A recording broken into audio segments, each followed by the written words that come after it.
Մակաբայեցիների գրքում հետաքրքիր մի խոսք է ասվում, ասում է Աստված հրի ազգի մասին է խոսքը, մեզ ստեպ խրատում է, ստեպ պատժում է, այսինքն արագ խրատում է, շուտ պատժում է, ասում է, բայց ասում է մյուս հեթանոս ազգերին, ասում է, երբ որ իրենց բաժակը լցվեց պատժի, մի ընդհանուր պատիժ է տալիս, մի ճիշտ այդպես է մեր կյանքում, Աստված ում սիրում է խրատում է, ասում է, խրատ այդ պահին դառն է թվում, բայց հետո է քաղցանում, երբ որ դու խրատի պտուղը քաղում ես, այն ժամանակ քաղցանում է, բնականաբար պատիժը այդ պահին հաճելի չի, ծնողը երեխային պատժելով ինքն իրեն ցավ է պատճառում, բայց հետո երեխան երբ որ հասունանում է, անցնում է այդ բոլորը հասկանում, որ եթե պատիժը թե չլիներ, ավելի մեծ փորձանքի մեջ կընկներ։ Ման ճիշտ այդպես էլ մեր կյանքում Աստված շատ անգամ մեզ արագ խրատում է, պատժում է, տարբեր ձևերով, ինքը գիտի իր ձևերը պատժելու, խրատելու, որպեսզի մենք ավելի մեծ փորձանքից ազատվենք։ Բայց նա, ով անխրատ է մնում,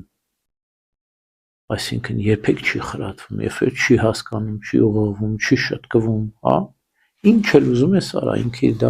ճանապարհից չի հետ կանգնում,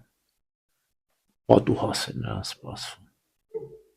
Ուրեմն մենք երբեք չհամեմատվենք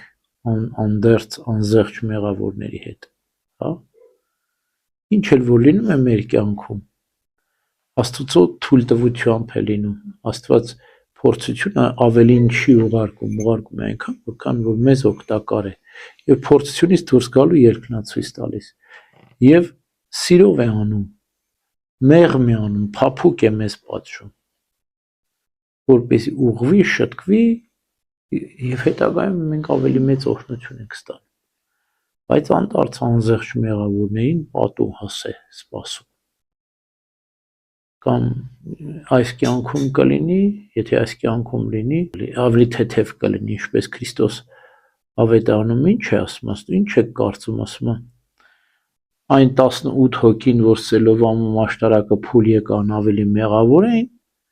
քան Երուսաղեմում բոլոր բնակվողները, կամ Սոդոմացիների, Գոմորացիների համար դատաստանի ժամանակ ավելի թեթև կլինի, քան այս ազգի համար։ Սոդոմ Գոմորը ամենածանր մեղավորներն էին, չէ՞։ Բա ինչու թեթև կլինի, որտեղ իրենք պատիժը ստացան, չէ՞։ Ծծումբով այրվեցին։ Ահռելի պատիժ այս երկրի վրա ստացան։ Չի ասում, թե նրանք կփրկվեն, ասում, բայց պատիժը ստացան, թեթևանա նրանց պատիժը։ Հա։ Ում որ այս կյանքում Աստված պատժում է, հանդերձյալ կյանքում թեթև պատիժ կլինի ավելի։ Բայց եթե այստեղ չի պատժում, ուրեմն այնտեղ պատուհաս է սպասում իրենց։ Ուրեմն մենք երբեք չփորձենք մտքի ծայրով անգամ համեմատվել մեղավորների հետ, հա։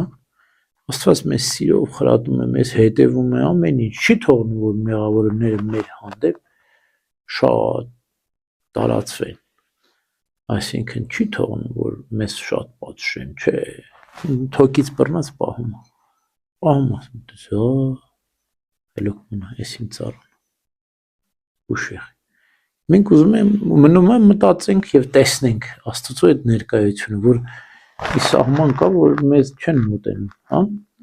Հենց իրենք այդ սահմանը անցնում, Աստված վերևից խփում։ Բայց այդ սահմանը պահում է։ Պողոս առաքյալն ասում է, որ Տեր Աստված ասում է, ես անընդհատ տանջվում եմ։ Այս պաշտոնյային, որ ինձ տանջում է, հեռացված, ասում է, չէ, նորացնի։ Պետք է քեզ, որ դու խոնարհ լինես։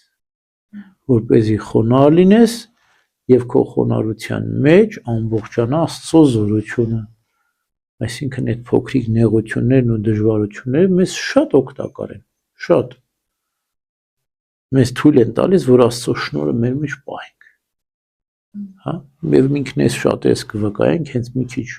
գլուխներից բարձրանում ենք, սկսում ենք հպարտանալ, այսինքն մի քիչ փորձությունները հեռանում են մեզանից, մի քիչ նեղությունները, դժվարությունները կրճատվում են, անմիջապես գլուխ են բարձրացնում։ Հասկանում ենք այդ փոքրիկ նեղությունը որքան օգտակար է ու շնորհաբաշխ է։ Պողոս Արաքյալն ասում է Աստծո զորությունը քո մեջ ամբողջանում է այդ տակարության շնորհիվ։ Մարմնական տակարություն կլինի, հիվանդություն կլինի, ինչ որ մեկի անընդմեջ փորձությունը կլինի։